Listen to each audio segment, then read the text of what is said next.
Este é o seu programa Evidências, um programa em busca de fatos que comprovem a veracidade da Bíblia Sagrada. Se você quiser entrar em contato conosco, nos envie um e-mail, evidências@novotempo.org.br. Quando olhamos aqui na Bíblia, logo no início aparece a história de Adão e Eva, o primeiro casal sendo tentado por uma serpente a comer um fruto proibido. Seria esse relato apenas uma fábula? Será que existe algum relato histórico ou arqueológico que nos ajudam a acreditar no relato da Bíblia Sagrada?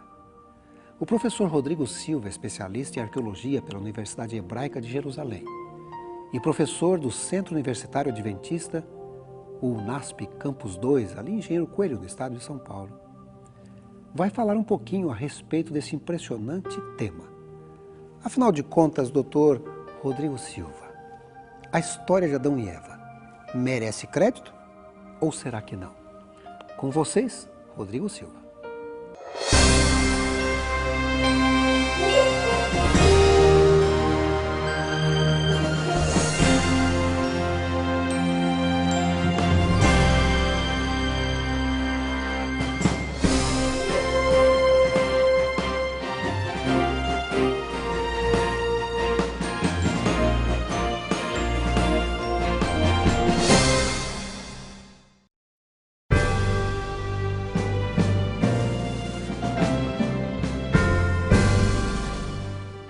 Imagine uma cena não muito incomum em algumas universidades modernas.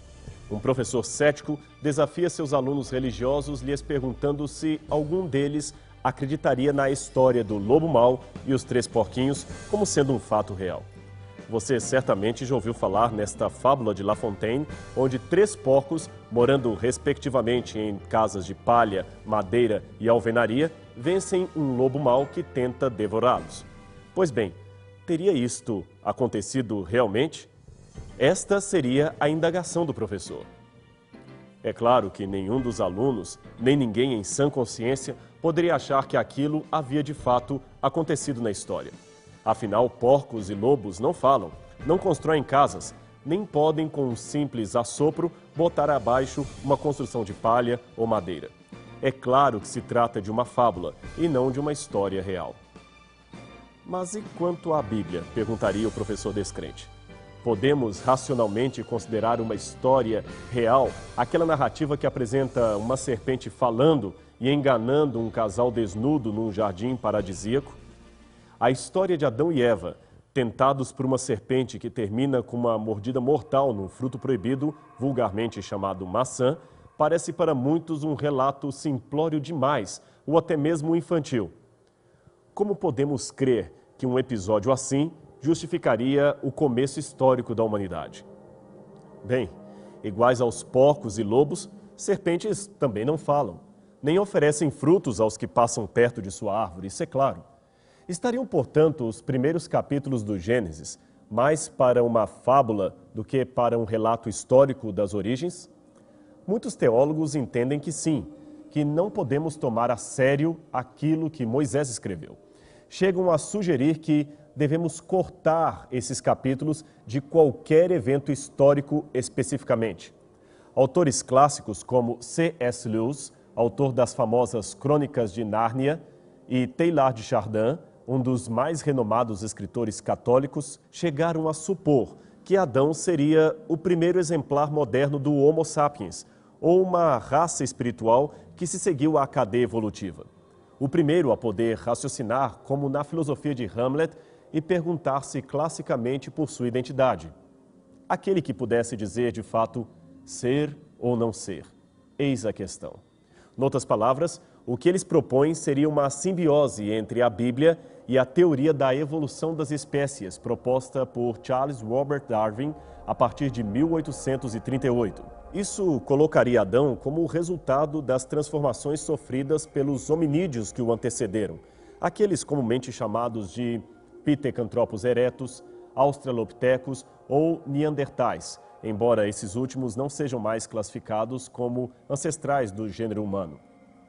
Esse processo teria demorado milhões de anos para se concretizar e correria dentro das formas mais primitivas da humanidade até Adão, o mais evoluído de todos. O grande problema com esse tipo de abordagem que pretende ser uma defesa racional da Bíblia, é que seus proponentes se esquecem que as doutrinas de Cristo estão edificadas sobre o conteúdo do Antigo Testamento, que, por sua vez, se apoia inteiramente sobre o relato do Gênesis.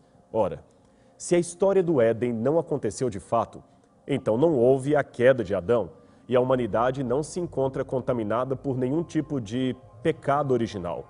Logo, não existe nenhuma transgressão da qual necessitássemos ser redimidos, e a morte expiatória de Cristo não passaria, na melhor das hipóteses, de um martírio sem significado. Embora devamos admitir que a história de Adão pareça um tanto estranha ao senso comum, pois não vemos no mundo real nada que lembre o ambiente edênico que a Bíblia descreve, devemos nos lembrar que até mesmo os melhores advogados não se aventurariam a acusar de mentirosa uma pessoa apenas porque o seu depoimento reflete um fato difícil de acontecer. A história dos processos jurídicos está repleta de casos estranhos e aparentemente improváveis que constituíam a mais pura verdade. Assim, um jurista experiente prefere avaliar de modo neutro tudo o que é dito nos laudos e então buscar fora deles provas ou evidências que deponham contra ou a favor daquilo que foi apresentado. E não há argumento melhor a favor de um depoimento do que o apelo a testemunhas. Há outras pessoas que viram ou ouviram aquilo que se afirmou? Uma pessoa sozinha pode mentir ou até se equivocar descrevendo algo que não aconteceu. Porém, quando um certo número de pessoas, sem contato direto entre si ou com o depoente, afirmam basicamente o mesmo que ele contou, diminuem-se para quase zero as chances de haver um equívoco sistêmico. Ainda que se trate de um relato estranho, ele tem, no mínimo, o mérito da lógica racional e pode realmente ter acontecido no passado. Mas é claro que duas pessoas jamais contam a mesma história ou descrevem o mesmo evento igualmente. Existem contradições não essenciais que são perfeitamente aceitáveis. O importante é que o testemunho se harmonize nas bases que o sustentam. Transferindo para o Gênesis os conceitos que acima apresentamos, pergunta-se: há testemunhas fora da Bíblia que confirmem as bases daquilo que Moisés descreveu? Afinal, se Adão de fato existiu, ele estaria no topo das genealogias do mundo inteiro, pois todas as mais antigas civilizações procederiam geneticamente dele e deveriam fazer referência a esse ancestral comum. Não se deve esperar, contudo, que as antigas tradições regionais sejam um decalque exato da narrativa bíblica. A história nos revela que houve ondas de apostasia em relação à teologia monoteísta, aquela que saiu do Éden. Isto é, muitos desviaram-se da tradição original adâmica. A comparação, portanto, deve-se resumir à permanência de um esboço similar ou de elementos antigos que sobreviveram ao distanciamento étnico em direção ao politeísmo posterior. Vasculhando, pois, as origens da civilização, ao mais distante que a história escrita consegue nos levar, chegamos até por volta do 3º milênio antes de Cristo, quando surgiram os primeiros livros da humanidade. Eles foram originalmente produzidos num sistema de escrita pictogrâmica que você pode ver no canto esquerdo de sua tela. Ali as figuras representavam objetos e depois vieram a ser os primeiros traços ideogrâmicos, aqui dispostos no centro, quando as figuras começaram a representar ideias e conceitos. Finalmente, então, surgiu o sistema fonográfico, reproduzido na última coluna, onde cada figura representava um som. Como não havia ainda o papel que hoje conhecemos, a escrita era feita em tabletes de argila, como este que tenho aqui em minhas mãos. Escrevia-se normalmente com argila ainda úmida, que depois era secada ao sol ou em fornos propriamente preparados para este fim. Esse sistema ajudava muito na preservação do documento, pois, uma vez seco, o barro escrito podia durar milhares de anos debaixo da terra.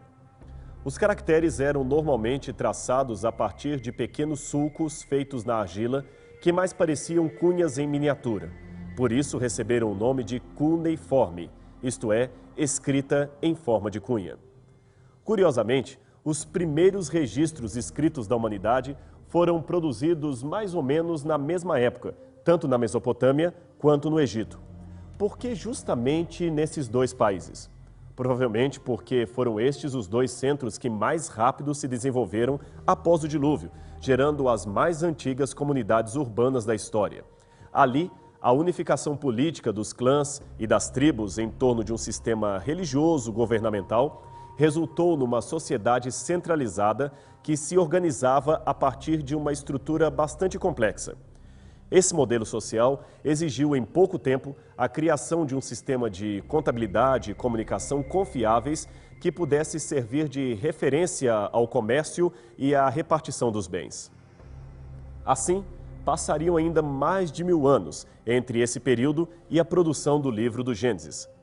Porém, se a história que ele descreve for verdadeira, devemos obrigatoriamente encontrar a partir daqui as primeiras referências a Adão, já que este seria, de acordo com a Bíblia, o genitor comum de todos os povos. E por incrível que pareça, essa referência existe e foi encontrada numa quantidade maior que o necessário para validar o texto bíblico. Milhares de tabletes cuneiformes, pilares e inscrições foram escavados na região que compreende a antiga Mesopotâmia.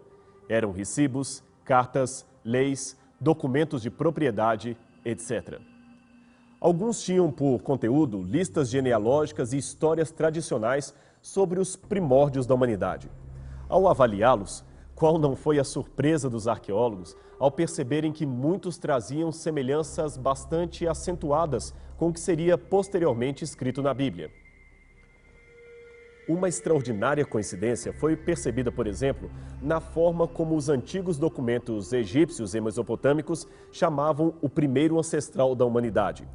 A grafia do seu nome variava entre Adamu, Adime, Adapa, Alulim, Alorus, Atam, Admuzi e outros. Ora, não seria razoável supor que todas estas formas constituiriam variações ortográficas do mesmo nome Adão?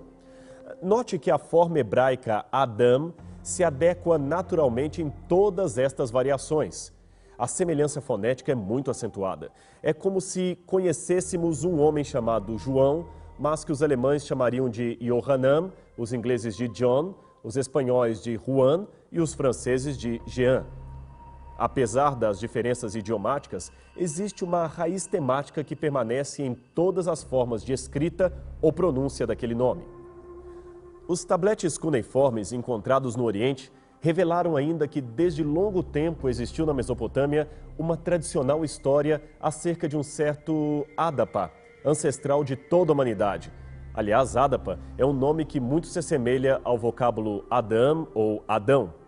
Dessa história já foram encontrados 4 fragmentos, sendo 3 deles derivados da biblioteca de Assurbanipal e o mais extenso e antigo dos arquivos egípcios de El Amarna, escritos por volta do 14º século a.C.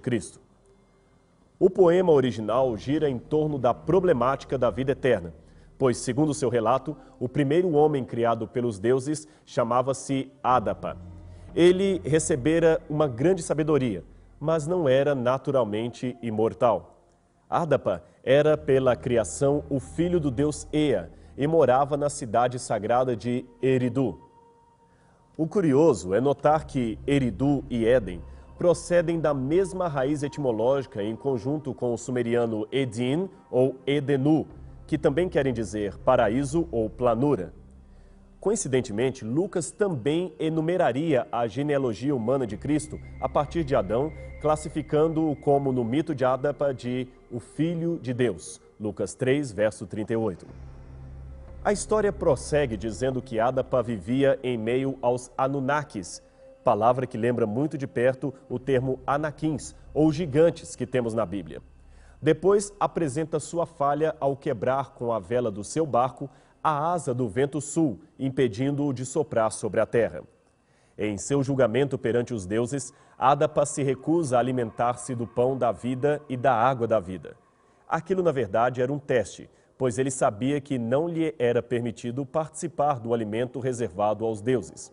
Inconformado, o deus Anu lhe pergunta: por que não tens comido nem bebido da água da vida? Se assim fazes, não poderás ter a vida eterna. Estas palavras ecoam a mesma proposta da serpente ao oferecer o fruto para Eva. É certo que não morrereis, porque no dia em que dele comerdes, sereis iguais a Deus.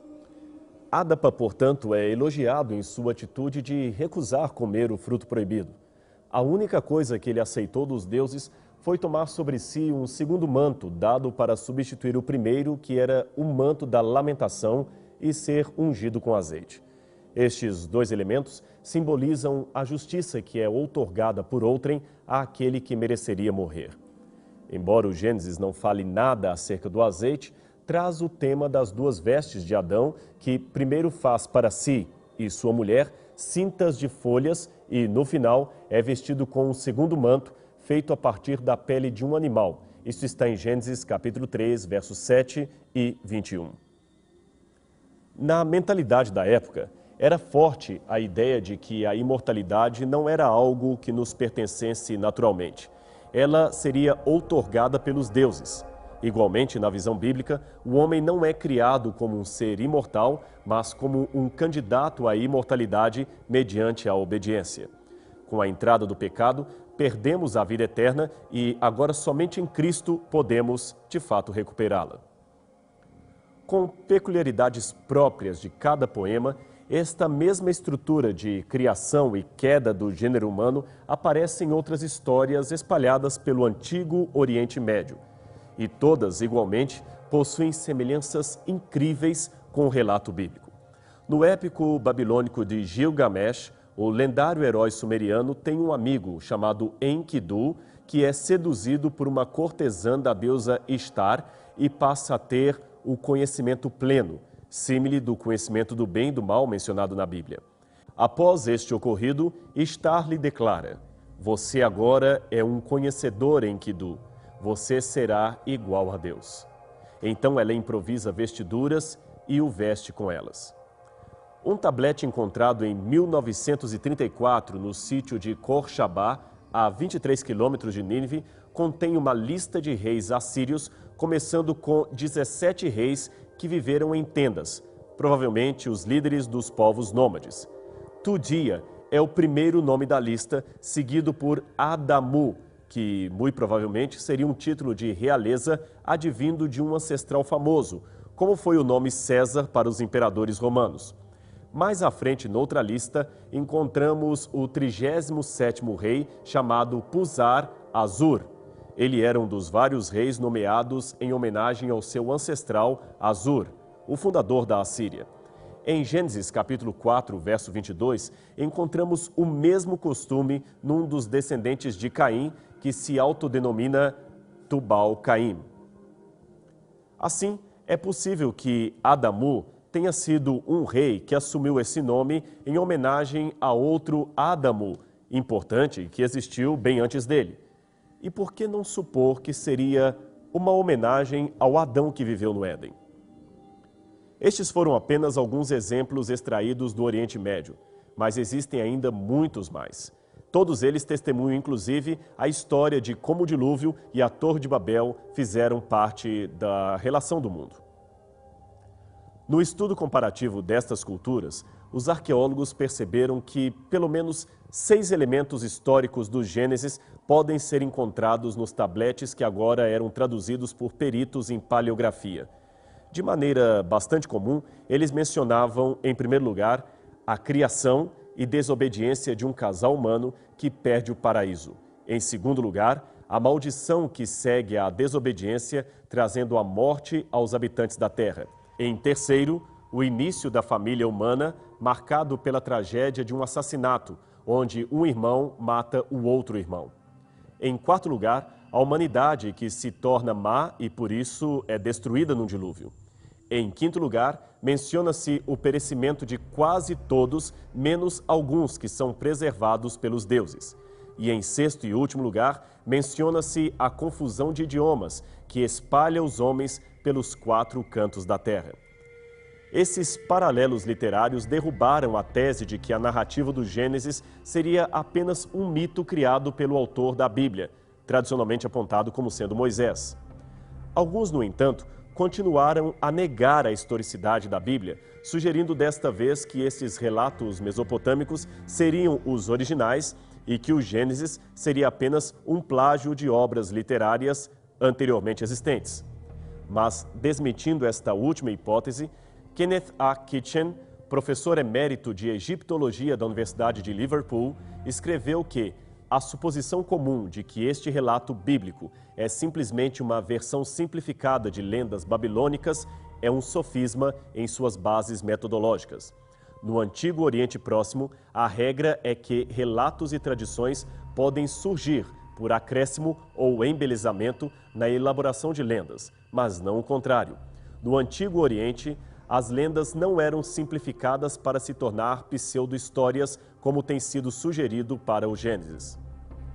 Ao contrário de ser um plágio, o Gênesis possui características de ser quase uma correção daquilo que o antecede. A prova disto está no fato de que, dentre todos os textos, ele é o único que assume um monoteísmo clássico, isto é, a adoração de um único Deus, em meio às versões milenares que preferiam atribuir aos deuses a obra de criação, julgamento e planejamento do universo, incluindo a Terra.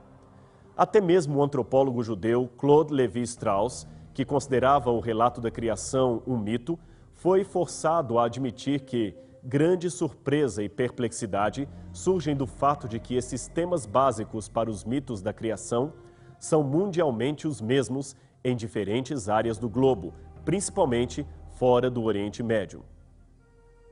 Se o relato bíblico fosse apenas uma reprodução de lendas culturais da Mesopotâmia, não deveríamos encontrar esta mesma história tão largamente ensinada e divulgada entre povos que viviam fora das terras bíblicas e não tinham, até onde se saiba, nenhum contato com as escrituras hebraicas ou com a tradição sumeriana. Foi uma grande surpresa para muitos missionários encontrar entre aborígenes e tribos isoladas das Américas, Ásia e África e até a Oceania, tradições orais tremendamente similares à narrativa bíblica. Vários missiólogos e antropólogos reconheceram a importância dos paralelos bíblicos nas culturas pagãs ao coletarem em livros, que se tornariam best-sellers em várias partes do mundo, as histórias dali e sua similaridade com a Bíblia. É o caso do famoso livro A Eternidade em Seus Corações, escrito pelo missiólogo Don Richardson, do qual extraímos alguns exemplos. No norte de Calcutá, na Índia, viviam 2,5 milhões de pessoas conhecidas como povo Santal. Sua antiquíssima tradição conta que um deus chamado Thakur-Gil criou primeiro o homem do barro e deu-lhe o nome de Haram. Note a semelhança fonética com o hebraico Adam. Depois criou a mulher, que recebeu o nome de Aio. Ambos foram colocados num jardim paradisíaco chamado Hihiri-Pipiri. Ali, um ser sagaz chamado Lita fez cerveja de arroz e ofereceu ao casal. Desobedecendo às ordens divinas, eles beberam o líquido e dormiram. Quando acordaram, perceberam que estavam nus. Distante da Índia, encontramos ainda outra remota tradição contada pelo povo Karen da Birmânia. Ela está preservada em antigos hinos que foram traduzidos de um primitivo dialeto no final do século XVIII. Uma das estrofes litúrgicas diz que um deus chamado Iuá formou o mundo a partir da água e a terra produziu o fruto da tentação. Veja a semelhança com o Gênesis. Havia ainda ordens explícitas para que ninguém pudesse comer do fruto proibido, mas um espírito rebelde chamado Kaoli enganou 2 pessoas, fazendo-as experimentar o alimento da morte. Por causa disto, os homens ficaram sujeitos à doença, ao envelhecimento e à punição. Estas são apenas 2 das muitas tradições semelhantes ao relato bíblico que podem ser encontradas fora do Oriente Médio. Portanto, o que nos resta é aceitar a hipótese de que tanto o Gênesis quanto estes mitos, por mais distorcidos que estejam, procedam igualmente de uma mesma raiz tradicional, a saber, a história de Adão e Eva. Todos eles narram, à sua maneira, o que de fato aconteceu e ficou marcado por muitas gerações na memória dos povos. A distorção, é claro, foi se tornando cada vez mais acentuada à medida que os descendentes de Adão mergulhavam no politeísmo, perdendo de vista o aspecto monoteísta de Deus que vinha desde o Éden. Mas, como vimos, a história da Bíblia é real. E assim sendo, nada mais racional do que tomar uma decisão ao lado de Cristo e se preparar para o dia em que voltaremos ao Éden que Adão perdeu. Mas Cristo recuperou esse paraíso, o mesmo paraíso perdido. Este será, sem dúvida, o próximo capítulo da trajetória humana. E você não pode perder a oportunidade de retornar ao paraíso perdido, recuperado e conquistado por Cristo Jesus.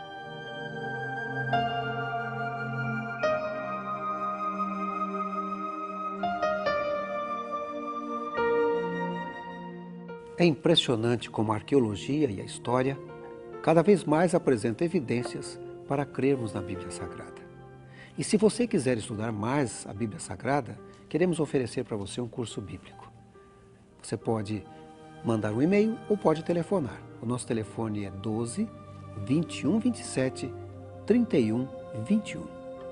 Vai ser um prazer atender o seu pedido por telefone. Mas se você mandar um e-mail, também podemos mandar o curso bíblico. Nosso e-mail é evidências@novotempo.org.br.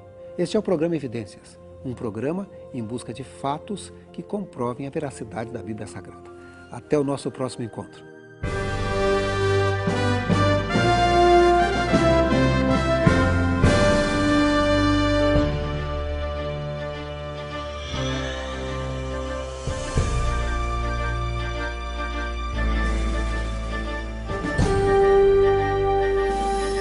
Este programa tem o apoio cultural do NASP, Centro Universitário Adventista de São Paulo, em parceria com a Novo Tempo.